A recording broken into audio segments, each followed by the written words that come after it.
Lamine Yamal est en train de marquer l'histoire du football. À seulement 18 ans, ce prodige du FC Barcelone est au cœur des discussions pour le Ballon d'Or, et pour cause. Il réunit tous les ingrédients nécessaires pour remporter ce prestigieux trophée. Certains doutent encore de sa légitimité, arguant qu'il doit impérativement gagner la Ligue des Champions pour prétendre à ce titre. Pourtant, les faits, l'histoire et ses performances prouvent que Lamine Yamal est le meilleur joueur de la saison et qu'il mérite pleinement le Ballon d'Or. Voici pourquoi.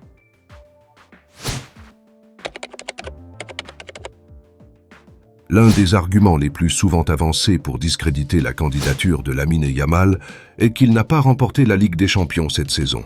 Cependant, cette idée ne tient pas la route lorsqu'on examine l'histoire du Ballon d'Or. Sur les 15 dernières années, pas moins de 15 lauréats ont remporté le Ballon d'Or sans avoir soulevé le trophée de la Ligue des Champions la même saison. Des légendes comme Lionel Messi, 2019, ou Luka Modric, 2018, ont été récompensés pour leur excellence individuelle, même sans triomphe européen. Le Ballon d'Or n'est pas un prix réservé aux joueurs des équipes dominantes en Ligue des Champions, mais une récompense pour le joueur le plus performant sur l'ensemble de la saison. Lamine Yamal, avec son talent exceptionnel et son impact constant, incarne parfaitement cette excellence.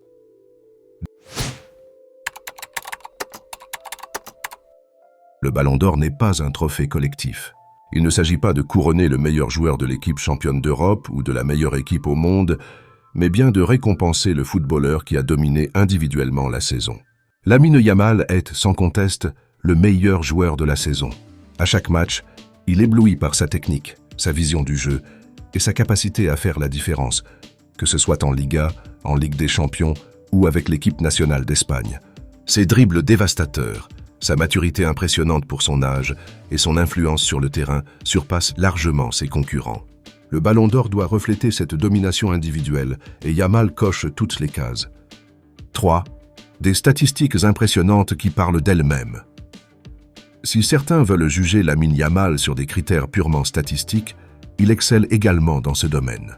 Cette saison, Yamal a été impliqué dans 44 buts et passes décisives, buts plus assists, un chiffre remarquable pour un joueur aussi jeune.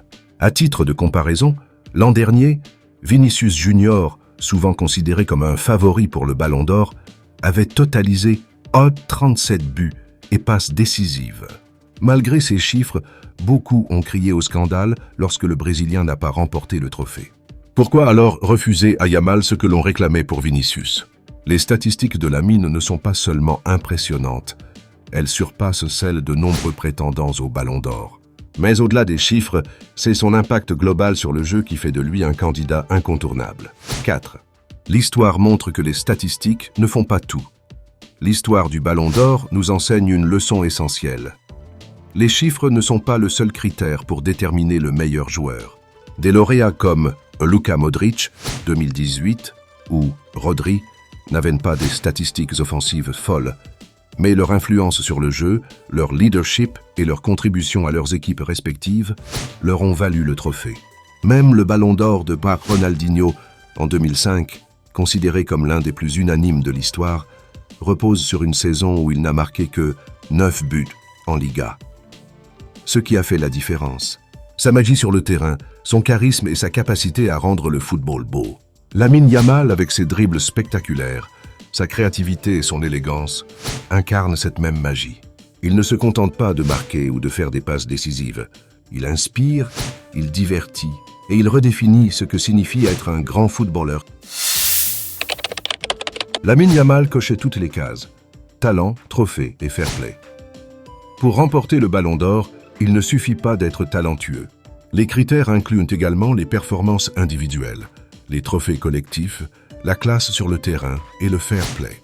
Lamine Yamal excelle dans chacun de ces domaines. Sur le plan collectif, il a contribué à des succès majeurs avec le FC Barcelone et l'Espagne, notamment lors de compétitions internationales où il a brillé. Individuellement, ses performances sont époustouflantes, que ce soit par ses buts, ses passes ou son influence dans les moments clés. Enfin, Yamal est un modèle de fair play et de classe. Toujours respectueux, humble malgré son jeune âge et admiré par ses pairs, il représente l'avenir du football avec une attitude exemplaire. Il est une révolution dans le monde du football. À 18 ans, Il domine déjà les terrains avec une maturité et un talent qui rappellent les plus grands. Les arguments en sa faveur sont irréfutables. L'histoire du Ballon d'Or montre que la Ligue des Champions n'est pas un prérequis. Le trophée récompense l'excellence individuelle, ses statistiques sont impressionnantes et son style de jeu transcende les simples chiffres. Ajoutez à cela son fair play et son impact culturel, et vous obtenez un joueur qui mérite amplement le Ballon d'Or. Alors, à ceux qui doutent encore, posez-vous cette question. Qui d'autre a marqué la saison comme Lamine Yamal? Qui d'autre combine un talent brut, une influence décisive et une classe inégalée? La réponse est claire. Personne. Lamine Yamal est le meilleur joueur de la saison et le Ballon d'Or 2025 doit lui revenir.